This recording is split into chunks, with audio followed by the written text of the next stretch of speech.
Salam Sang Raja. Bab 71. Apa alasannya? Ramuan Hulk hanya sekitar 50 mm dan disimpan dalam tabung reaksi seperti botol kaca. Fei telah memberi tentara bayaran terakhir tentang sepertiga ramuan dalam eksperimennya, hanya menyisakan 2/3 ramuan yang sangat berharga ini. Fei memiliki tempat yang sempurna untuk menyimpannya, unit penyimpanan di Barbarian Belt-nya. Dia berjongkok dan menekan tangan kanannya ke buff yang sekarang dan dada tentara bayaran yang tinggi dan menggunakan Fine Potion. Sayangnya, dia tidak mendapatkan apa-apa selain genangan darah kental. Tidak ada yang bisa dia lakukan. Karena cari ramuan saat ini hanya kemampuan level 1, probabilitas untuk benar-benar menemukan ramuan sangat rendah. Keempat mayat di ruang tersembunyi telah digunakan dan satu-satunya botol ramuan Hulk adalah kejutan yang tak terduga. Tetapi Fei tidak mendapatkan informasi yang paling ia butuhkan. Bagaimana ramuan ajaib yang kuat ini muncul ketika itu bahkan tidak ada di dunia Diablo. Jika dia harus datang dengan penjelasan yang masuk akal, dia berpikir bahwa itu mungkin bisa menjadi mutasi yang tak terbayangkan dari kemampuan barbar Fine Potion ketika dia membawanya ke dunia nyata. Kemudian, ramuan Hulk akan sangat mungkin menjadi hasil dari kemampuan bermutasi. Mutasi semacam ini di luar kendali Fei. Dia belum menguji kemungkinan mendapatkan ramuan Hulk, juga tidak tahu apakah ada efek samping lain pada ramuan itu. Terakhir, dia tidak yakin apakah ada yang bisa mengambil ramuan ini dan mendapatkan kekuatan mengerikan yang diperoleh tentara bayaran tinggi. Sebelum dia bisa menggunakan ramuan ini untuk meningkatkan kekuatan bawahannya, Fei harus mencari tahu semua jawaban untuk pertanyaan-pertanyaan ini. Bahkan jika itu ada di bumi, perusahaan farmasi internasional besar masih harus melakukan ratusan uji klinis sebelum memasarkannya. Setelah dia memikirkan semua poin kunci, Fei mendesah ringan. Dia memusatkan perhatiannya ke penyihir bintang berjubah hitam yang berbaring di tanah seperti anjing mati. Anggota gerak penyihir itu bergerak-gerak ketika darah keluar dari mulutnya. Sangat lucu bagaimana penyihir ini mungkin penyihir yang paling disayangkan dalam sejarah benua Azeroth. Dalam hal kekuatan, penyihir bisa dengan mudah menaklukkan kerajaan terpencil seperti Chambord sendiri. Namun, dia telah bertemu Fei. Dia dipukuli seperti karung pasir oleh orang buas meskipun dikelilingi oleh ribuan sekutu. Saat ini, penyihir malang ini setengah mati. Di bawah instruksi Fei, setiap kali penyihir menunjukkan tanda-tanda bangun, para sipir akan memukulnya dengan keras dan memastikan bahwa dia pingsan lagi. Kecuali beberapa tulang rusuk yang masih utuh, semua tulang di anggota tubuhnya patah. Jika dia bukan penyihir bintang 4 dan memiliki vitalitas yang kuat, dia pasti sudah mati. Fei berjalan ke penyihir dengan senyum kotor di wajahnya. Dia mengambil sebotol Healing Potion dari ikat pinggangnya dan membuka tutupnya. Dia meneteskan beberapa tetes ke anggota badan penyihir yang patah. Seketika, kekuatan magis mengelilingi tungkai dan mereka mulai pulih. Setelah 4 atau 5 detik, meskipun anggota tubuh penyihir masih terlihat buruk dan masih ada potongan tulang dan daging yang membusuk, anggota tubuhnya setidaknya menyerupai mereka sekarang. Fei tidak ingin penyihir pulih sepenuhnya. Jika penyihir bintang 4 menjadi gila, kekuatan barbarian level 16 tidak akan cukup untuk menanganinya. Selama proses itu, Fei menemukan sesuatu yang menarik. Healing Potion memiliki efek berbeda pada orang yang berbeda. Efeknya lebih kuat pada orang yang lebih lemah, sementara efeknya berkurang pada orang yang lebih kuat.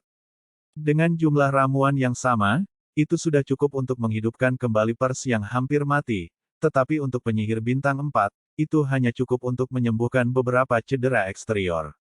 Biur, seember air dingin bercampur garam dituangkan ke penyihir bintang 4. Ah! Penyihir itu akhirnya terbangun dengan erangan panjang yang serak. Dia membuka mata seperti ular dan melirik.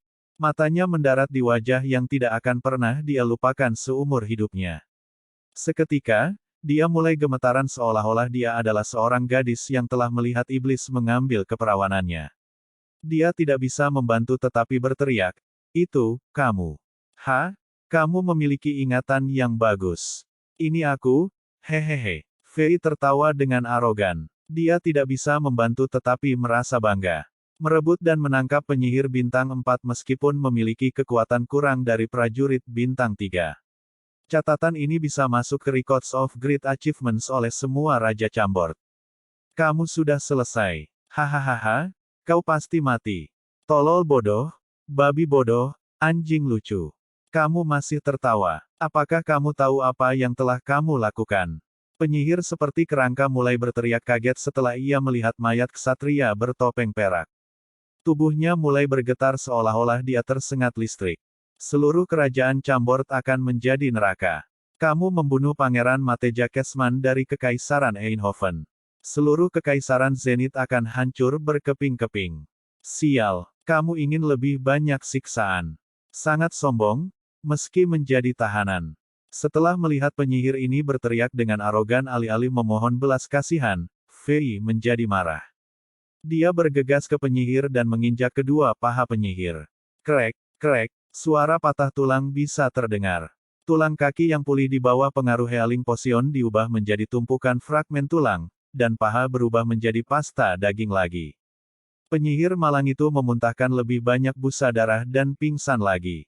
Fei meneteskan beberapa tetes Healing Potion ke kaki lagi. Setelah beberapa detik, penyihir itu terbangun lagi perlahan.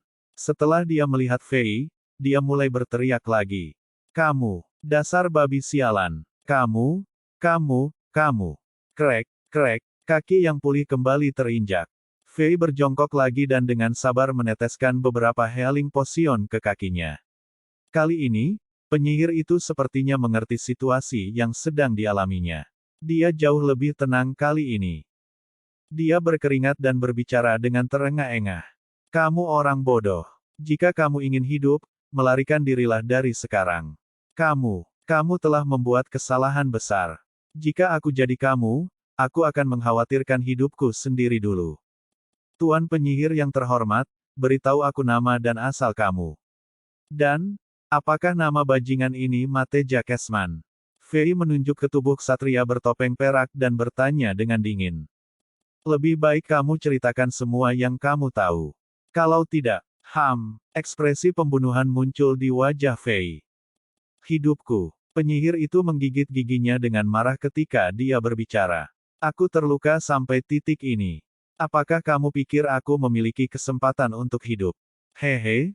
Tapi kamu, Raja Muda. Kamu akan menghabiskan seluruh masa depan kamu dalam ketakutan. Kamu akan diburu, dan kamu akan menyaksikan kematian orang yang kamu cintai dan melihat tengkorak mereka berubah menjadi cangkir anggur. Jiwa mereka akan dikutuk dan anggota tubuh mereka akan dipotong. Pia.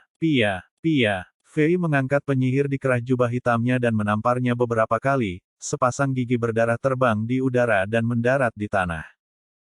Kamu nekat. Beraninya kamu mengutukku. Kesabaranku hampir habis. Jika kamu berbicara sampah sekali lagi, aku akan mengubah tengkorak kamu menjadi cangkir anggur. Oh, kamu membunuh Pangeran Mateja Kesman dari Kekaisaran Eindhoven tingkat 4. Hahaha, begitu Kekaisaran Eindhoven tahu tentang ini, bukan hanya kerajaan Chambord kecilmu, tetapi juga orang tuamu Kekaisaran Zenith akan hancur berkeping-keping. Si penyihir meludahkan seteguk darah ke tanah. Di bawah ancaman yang diberlakukan Fei, dia menjawab pertanyaan Fei dengan jujur. Wajah jahat tampak melintas di wajahnya. Saat ia mengucapkan kata-kata, Kekaisaran Eindhoven, senyum yang menyeringai muncul di wajahnya. Dia sedang menunggu raja kecil itu runtuh secara mental, karena Kekaisaran tingkat 4 bukanlah sesuatu yang bisa dilawan oleh kerajaan kecil terpencil. Tapi, dia kecewa. Bung ini adalah Pangeran Kekaisaran tingkat 4. Setelah terkejut sesaat, dia tertawa saat menunjuk mayat ksatria bertopeng perak. Jadi aku membunuh seorang pangeran dari Kekaisaran tingkat 4. Hahaha, setelah mendengar kamu mengatakan itu, aku merasa sangat senang. Perasaan membunuh seorang pangeran benar-benar berbeda. Hei, apakah Kekaisaran Eindhoven sialan itu memiliki lebih banyak pangeran? Kamu, penyihir itu terkejut. Bibirnya membengkak setelah tamparan kuat Fei seolah-olah dua sosis menggantung dari mulutnya. Dia tidak bisa berbicara dengan jelas karena giginya yang hilang. Ditambah lagi, dia tidak tahu harus berkata apa. Tidakkah babi bodoh di depannya tahu konsekuensi dari marahnya Kekaisaran tingkat 4? Setelah melihat dan memukuli penyihir itu, Fei berbicara perlahan. Hehe, Setelah kamu pingsan, prajuritmu dengan bersih dihabisi oleh tentara Zenith. Tidak ada satupun yang lolos. Hehehe, kurasa pasukanmu menyelinap ke Chambord. Sekarang semua orang sudah mati, kamu adalah satu-satunya orang yang masih hidup, dan kamu dikurung di penjara besi, penjara air yang bahkan tidak bisa dihindari oleh para master peringkat bulan. Bagaimana Kekaisaran Eindhoven tahu bahwa pangeran mereka mati di sini? Kamu, mata penyihir itu langsung terbuka lebar. Seolah-olah dia disambar petir, dia berkata. Bagaimana kamu tahu? Apakah tidak mudah untuk mengetahuinya? Sejak awal, aku bertanya-tanya mengapa musuh aku tidak menampilkan spanduk dan bendera. Jika kalian bandit, pasukanmu tidak akan begitu terorganisir dan terlatih dengan baik. Musuh-musuh lapis baja hitam memiliki 1 ton prajurit peringkat bintang dan banyak mesin pengepungan. Siapapun dapat mengatakan bahwa kamu adalah bagian dari pasukan formal elit. Karena itu, hanya ada satu penjelasan, kalian melepas spanduk dan bendera kamu dengan sengaja untuk menyembunyikan asal-usul kamu. Kalian tidak ingin orang lain tahu siapa kamu. Itu menimbulkan pertanyaan lain, mengapa? Itu karena kalian terlibat dalam operasi militer rahasia dan sangat mungkin operasi ini sangat tertutup sehingga bahkan tidak diketahui orang asing atau orangmu sendiri. Hehehe, Fei sebenarnya mengatakan omong kosong. Dia menjadi lebih lancar dan ceritanya semakin masuk akal ketika dia melanjutkan. Tapi setelah melihat ekspresi wajah penyihir itu berubah masam, Fei diam-diam bangkit. Dia tahu bahwa omong kosongnya sedang menuju ke sesuatu. Mungkin sesuatu yang dia katakan adalah kebenaran. Dia tersenyum jahat ketika dia semakin dekat dengan penyihir. Jika kamu tidak ingin disiksa, maka beritahu aku mengapa kamu menyelinap ke kerajaan Chambord. Untuk alasan apa? Bersambung.